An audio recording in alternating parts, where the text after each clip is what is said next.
Hey, what's going on? Today I have the Final Entropy by Jester King, an Austin brewery, a classic, world-class brewery known for funky, as in the sense of farmhouse funky ales. A lot of their stuff is on the lighter ABV side. They pretty much, as far as I know, all come in these bigger bottles. Now they just make they're brilliant, right? You probably know who they are. I don't know if you do or not, but just beautiful, creative bottle designs. This what is this? A dragon and a swan's crying swan with they have a shared heart. It says Kolsch inspired farmhouse beer in collaboration with Jackie O's. I'm not sure who Jackie O's is. Maybe I can figure that out. So this is a collaboration beer. Jester King does that a lot. And what else? So, I always like to kind of look at the packaging, and Jester King gets me with the packaging. This is a beer company that can sell me anything. Any style that I don't even like, I'll try it from Jester King, and I'm going to give them a chance to change my mind, and I really feel that way. So I'm always excited by everything they do. I do think they have a distinctive, they have a kind of taste you can recognize. Sort of a funky, sour, yeasty, delicate. That's something you kind of notice. I don't know if that's because they're water. I think they're using Hill Country well water, They also have their own strain of yeast. Now, the ingredients in this one, which is a 5.3% ABV, it was bottled, it says batch 2, February 2020, and it's now just the very beginning of November 2020. So for something like a Kolsch, I think it's considered, better to open it as fresh as possible, but this isn't technically just a Kolsch. I mean, it's like a farmhouse Kolsch, so I'm pretty sure it's going to be quite fine to go a little longer, develop some interesting flavors. And it says ingredients: Texas Hill Country well water, malted barley, hops, mixed culture of brewer's yeast and native yeast and bacteria. So there's that native yeast, giving it that terroir, or however you say it, the sense of place that I'm always looking for in an interesting drink. I don't know if that sounds like, pretentious or snobby to say, but to me it's just how I feel. I think it's so interesting when food and drink comes from a specific region or combination of regions and showcases, like, for example, the water source or the local yeast, so the wild yeast. So it says notes. Final Entropy is a reinterpretation of the classic Kolsch style ale. For over a century, Kolsch has been one of the most refreshing and social beer styles of the world. Through inspiration and collaboration, Jester King and Jackie O's have gently coaxed this style into a playful eccentric. And then they always say at the end, unfiltered, unpasteurized, and 100% bottle conditioned. So that's another thing. It seems to me, in my experience, like I can buy these no matter how old they are, and they still taste freaking delicious and fresh. Part of that is, a huge part of that is because they always bottle condition, which means, if I understand right, there's a little bit of living yeast inside each bottle from Jester King. I don't know if it lives, yeast doesn't live forever, but what that does is it continues to, I guess, ferment. Mainly, I think the interesting thing there is that it's continuing to create carbon dioxide bubbles, so it keeps it very, very carbonated and fresh feeling, and that's just, to me, the sign of a beer I'm probably going to be interested in, that there's that bottle conditioned or can conditioned. In my tasting experience, that's a good sign to me. Kind of like oak aged is. Like if I see a drink's aged in oak, there's a good chance I'm going to be interested in that. Whether I love it or not, I don't know. It'll depend, but I'll always be interested in giving it a chance. And same for anything that's got the living yeast, the bottle conditioned, and the can conditioned. So excited about that for this bottle. Is there anything else to say? They always leave these interesting sort of surreal word, I don't know what to call them, poems, word plays or something. It says, and I'm just reading it from the back of the label, it says, allowing the daily toil to trap us in a dim myopia is far too easy. With heads down and focus set, we forget to truly experience the time we have in this world. We all need an occasional reminder to look up and take inspiration from a larger view, even if that view reminds us that all will be lost to final entropy. That's just like them. They kind of have this, grotesque this is actually one of the, let's say, prettiest labels that they do. I think they have this sort of grotesque and fanciful approach, kind of this uncanny. And so a lot of times when I'm reading their labels, I'll start off thinking I'm reading one thing, and it ends up just veering off in this completely unexpected. I'm like, what did I just read? I have to read it like 4 times, and I still don't know what I read. But I kind of like that. It could come off as pretentious, but with them it's like playful and artistic, and I think they do a really good job of it. Speaking of what I'm talking about, that's the Jester King bottle cap. So I think you can start to imagine how this all fits together.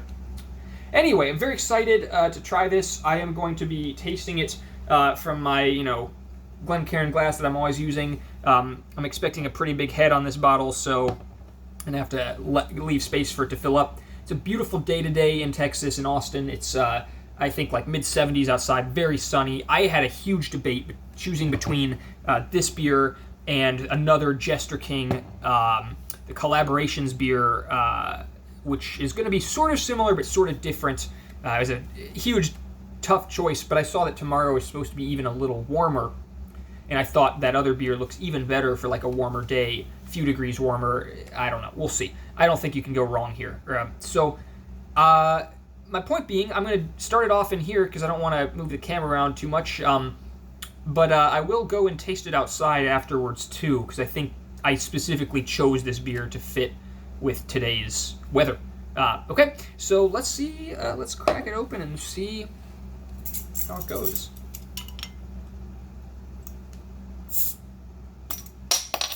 Just wanted you to be able to hear.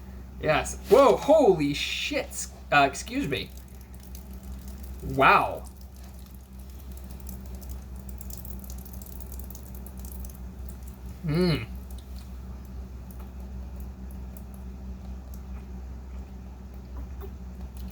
Okay, note to self. The final Entropy just totally foamed over. That's what I'm talking about, y'all, because this was bottled February 2020. Whoa, it's still going. Oh my god.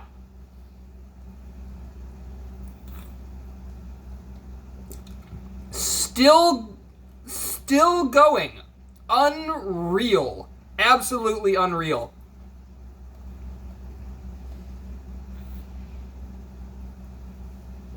At this point, I don't even know if that's a good or a bad sign. It's still trying to overflow. I've had several big sips. Oh my gosh. This is a new one. Now, at this point, I don't even know if that's a good sign or a bad sign, because this is a little over the top. But I haven't even had time to... What the heck? Do you see this?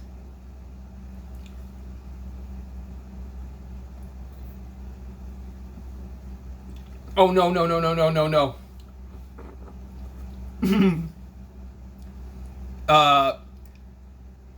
Wow, this is just bonkers. Clean up in bedroom, aisle 3. Because, wow, I haven't even had time to taste it almost.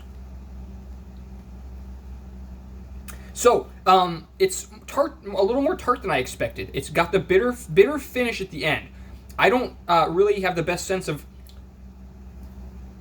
what a classic Kolsch is going to taste like, but I've heard it's compared to like a Pilsner, so some sort of lagery sort of taste, delicate lager. I'm not getting that at all here. Excuse me.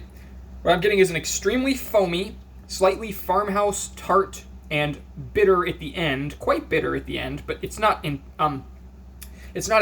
It's sort of, it lingers, a bitterness lingers at the end, but not up front so much. It's good. Like the foam is very bitter, of course, but okay, holy cow, maybe we should try now. Wow, I can't, alright, we're just gonna go like that because this stuff's out of control. So, look at that. I mean, I don't know if you can tell, but this foam looks very, very light. It's like, I don't mean the color, I mean it's like a lot of air in that foam. Like whipped foam, almost. Color is just pretty, yeah, I mean, I think straw gold is unfortunately one of the color words I use over and over again. But I mean, that's, I think, what I would call that, just beautiful. Not see-through, but I can slightly see my finger's shadow moving from the other side of from the Glencairn glass.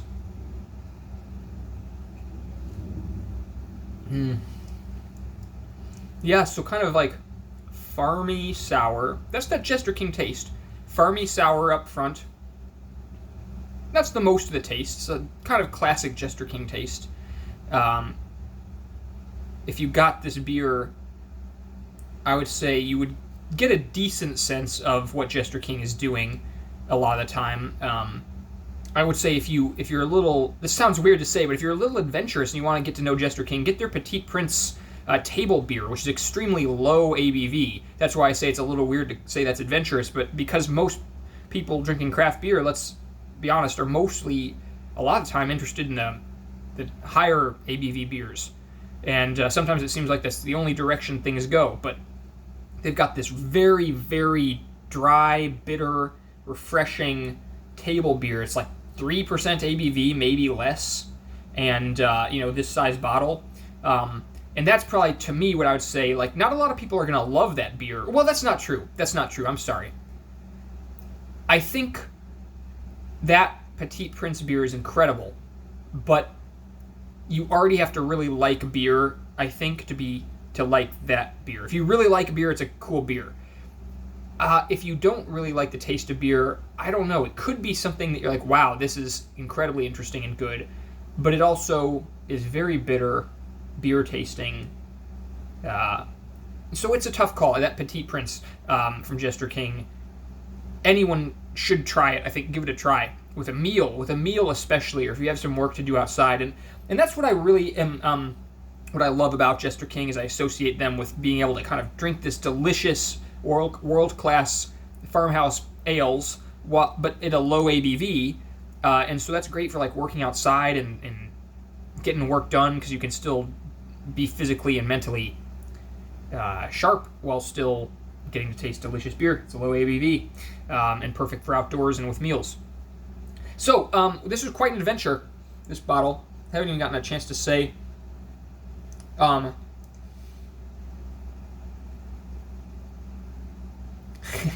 Don't throw tomatoes at me, but it kind of almost smells like there's a pea smell. And then like apples or something. I know that doesn't sound appetizing at all, but it's a farmhouse beer. It is what it is. It's got this kind of musty, soury. It doesn't taste like pea. It tastes delicious. Well, I don't know what pea tastes like, but I assume it doesn't taste like Jester King beer.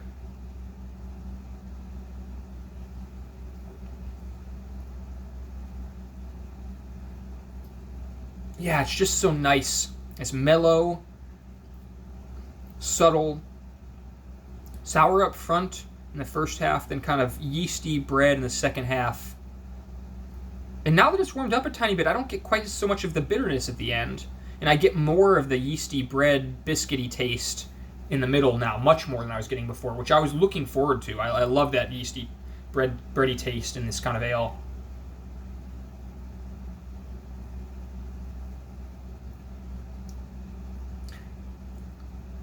Yeah, it just feels real nice to drink. It's not too, it's not thin. It's very well carbonated. Well, we know that. So just overall, I would recommend any beer from Jester King. I'd love to go out and see their brewery sometime. I'm not far from it, relatively speaking, and they have good food, I'm told. Just chill place, beautiful place to go. Ranch, 160 acres or something like that of hill country. So always trying to brag about Texas beers. I love drinking from Texas, and this is even closer. So a world-class brewery in Austin, and a craft brewer, Jester King, that I think a lot of U.S. craft brewers look to for inspiration and guidance in many ways. So, go pick up a bottle. Final Entropy, this Kolsch-inspired farmhouse ale, collaboration with Jackie O's, who I'm still not sure who that is, but shout out to them. This is good beer. And shout out to Jester King, and if you're watching, don't forget to subscribe. I'm going to be doing more beer reviews because my fridge is still full of all sorts of crazy stuff. Stouts, porters, IPAs, hazy IPAs, crazier stuff, some crazy stuff too. So don't forget to subscribe, leave a comment, love to hear from you if there's anything you liked, didn't like, and I'll see you in the next video.